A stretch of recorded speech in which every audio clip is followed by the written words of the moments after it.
Reports ఎక్కడ తొందరగా తీసుకురండి. ఆక్సిజన్ పెట్టండి. బతికేస్తుందండి. కోమాలో ఉంటేనే 2 ఏళ్ళు, బయటకు వచ్చింది కదా 2 నెలలు. కనిపిస్తుందా? కష్టం. వినిపిస్తుందా? తెలియదు. మాడుతుందా? ఇంపాసిబుల్.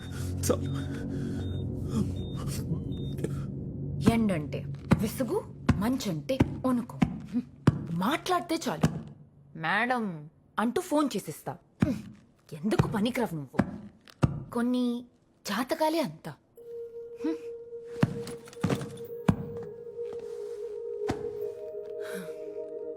ఏంటి జాతకం మాత్రం అనొద్దు మేడం. మా బాబు దగ్గర విని విని విసుగొచ్చేసింది. ఆయన అంటే కోపం వచ్చేది. ఇప్పుడు మీరు కూడా అంటూ ఉంటే నిజమేమో అని నాకు డౌట్ వస్తుంది మేడం. చిన్నప్పటి నుంచి నా లైఫ్లో ఆహా అనుకున్న ఒక్క రోజు కూడా లేదు.